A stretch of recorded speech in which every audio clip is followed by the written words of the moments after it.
Assalamualaikum warahmatullahi wabarakatuh. Selamat datang kembali di channel ini, channel Yuk Belajar. Channel untuk berbagi ilmu dan sama-sama belajar.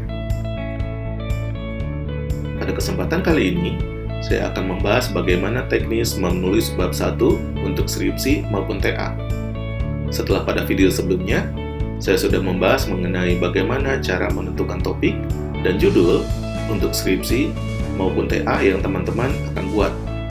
Bagi yang belum nonton, silakan linknya di atas ini ya.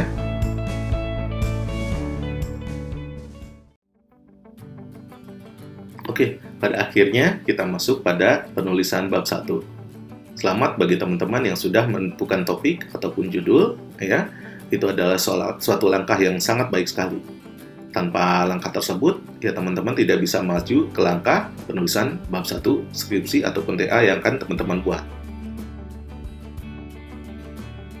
Sebelum teman-teman menuliskan naskah untuk bab 1, ada baiknya saya sangat menyarankan sekali teman-teman sudah memiliki dan juga mempelajari format penulisan untuk skripsi ataupun TA yang akan teman-teman buat. Setiap kampus memiliki format yang berbeda-beda juga loh. Jadi, pelajari dulu ya formatnya. Karena kalau enggak, nanti akan repot. Dalam format penulisan tersebut, terkandung kerangka-kerangka bab yang akan teman-teman butuhkan dalam proses penulisan skripsi ataupun TA ini. Makanya kenapa? Buatlah kerangka bab untuk penulisan skripsi ataupun TA ini sesuai dengan format penulisan yang dilakukan oleh jurusan teman-teman kuliah. Nah, untuk proses penulisan naskah, ada baiknya teman-teman di sini mengikuti pola deduktif-induktif, ya. Mulai dari bahasan mengenai fenomena yang umum hingga khusus, mengkerucut sifatnya, seperti segitiga terbalik.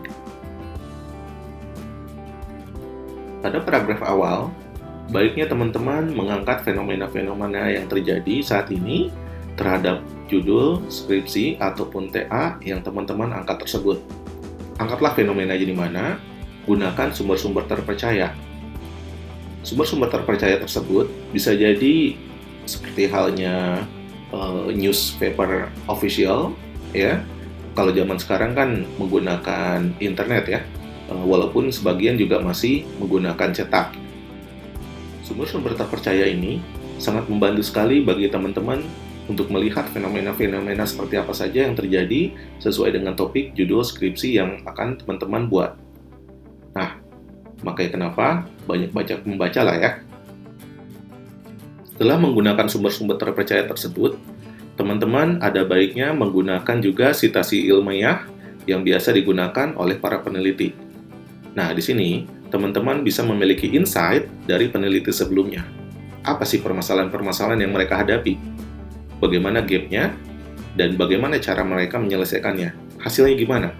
Nah, hal tersebut menjadi insight yang sangat berguna bagi teman-teman untuk merangkai sebuah kata-kata ya dalam penelitian untuk teman-teman buat. Setelah teman-teman mendapatkan insight dari penelitian sebelumnya, kemudian teman-teman di sini wajib menentukan sikap. Pada penelitian teman-teman akan mau melakukan seperti apa sih? Apakah menjembatani gap daripada penelitian sebelumnya? Menjawab fenomena yang sekarang sedang terjadi, yang mana dulu tidak terjadi, atau melihat dari kacamata atau sudut pandang yang lain, atau juga menemukan hal-hal baru. Sikap teman-teman tersebut akan menentukan kontribusi seperti apa dari keilmuan yang teman-teman ambil. Nah, makanya kenapa sikap tersebut sangat penting sekali. Kemudian, tentukanlah tujuan dari penelitian yang akan teman-teman buat ini. Nah, pada tujuan penelitian bisa jadi teman-teman di sini memberikan kontribusi, memberikan solusi, kemudian bisa jadi fokusnya di mana, yang mana kalau yang namanya penelitian, fokusnya itu harus ada dan harus betul-betul niche ya, kecil dan juga ya fokus terhadap hal yang akan teman-teman gali tersebut. Di samping tujuan penelitian, teman-teman juga bisa menambahkan harapan-harapan seperti apa yang akan teman-teman raih dari hasil penelitian ini. Dari sisi bahasa, teman-teman diwajibkan menggunakan bahasa yang ilmiah. Bahasa ilmiah ini berbeda sekali dengan bahasa keseharian kita yang biasa kita gunakan sehari-hari, apakah di sosial media, apakah bersama teman-teman, chatting, dan lain halnya.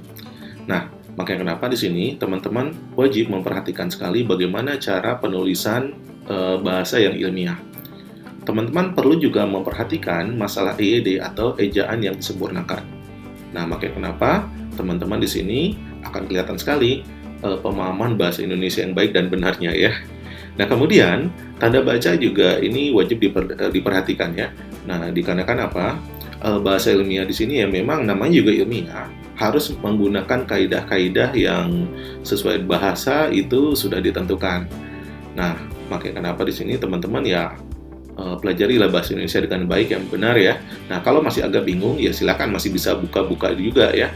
Apakah kamus bahasa Indonesia online ya atau KBBI online bisa juga, ataupun menggunakan buku-buku bahasa Indonesia yang ada di pasaran silakan. Yang jelas teman-teman di sini menggunakan bahasa ilmiah untuk penelitian, skripsi ataupun TA tersebut. Biasanya, ketika saya memeriksa proposal-proposal penelitian yang diajukan oleh mahasiswa-mahasiswa saya di kampus, ini biasanya menggunakan definisi-definisi.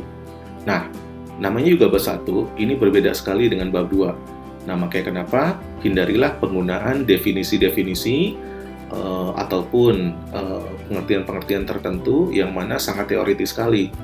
Itu cuma ada di bab 2 ya, jangan dimasukkan di bab 1. Karena kalau enggak nanti akan kebingungan ya, bab 1 membahas bab 2, bab 2 juga tetap membahas bab 1, ya jadinya overlapping.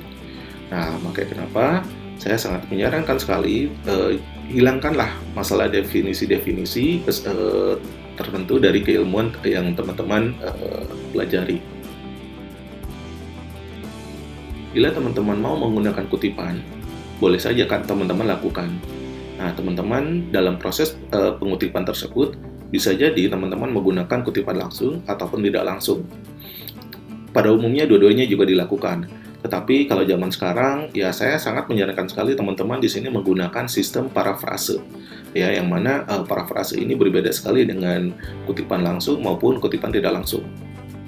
Kalau teman-teman di sini butuh bahasan mengenai parafrase, nanti kita akan bahas pada video selanjutnya ya. Kita akan mendatangkan pakar-pakar bahasa Indonesianya. Kira-kira bagaimana sih parafrase tersebut? Ataupun mungkin kutipan langsung, gimana sih cara nulisnya? Atau bahkan kutipan tidak langsung, gimana juga cara penulisannya? Nanti kita akan bahas ya pada video selanjutnya. Sajikan juga fakta pendukung lainnya. Nah, fakta pendukung ini bisa berupa foto, bisa juga berupa capture video, bisa juga berupa capture komen, ataupun mungkin menggunakan data analisis tertentu yang teman-teman bisa download dari pihak ketiga. Nah, data tersebut bisa teman-teman gunakan untuk menunjukkan fakta yang ada itu seperti apa sih. Nah, makanya kenapa fakta ini ya sangat menarik sekali ya untuk menjembatani apa yang terjadi dari fenomena-fenomena yang teman-teman angkat tersebut. Nah, tetapi fakta ini akan menyajikan sudut pandang yang sangat objektif sekali. Nah, bila mana teman-teman juga menggunakan misal data statistik ya silakan saja ya, itu akan sangat membantu sekali. Nah, angka-angka tersebut itu akan menunjukkan objektivitas terhadap hal yang teman-teman angkat tersebut. Sangat menarik sekali. Bicara fakta pendukung tersebut, teman-teman di sini nggak perlu juga ya menjelaskan secara detail, misal berupa tabel yang teman-teman sajikan.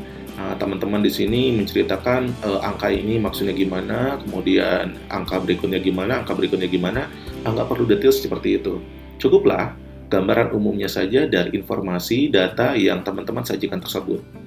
Nah, kebanyakan yang menggunakan bahasan secara detail ini sebetulnya sedang ngasih tahu sih dia sebetulnya nggak punya bahasan lain, makanya kenapa dia pengen nambah-nambah halaman, nambah-nambah paragraf biar kelihatan keren ya, Padahal sebetulnya ya nggak perlu seperti itu ya.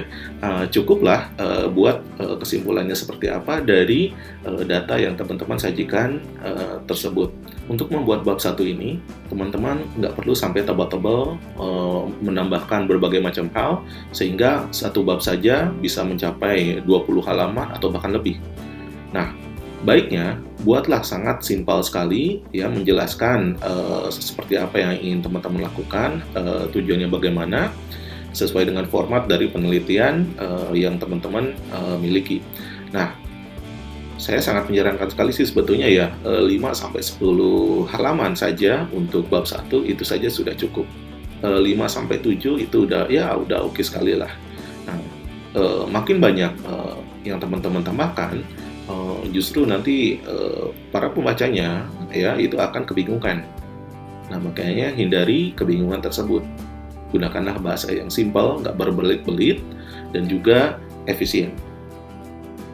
Kalau semua itu sudah teman-teman lakukan, teman-teman di sini akan memiliki kepercayaan diri untuk mengajukan bab 1 tersebut kepada dosen pembimbing teman-teman.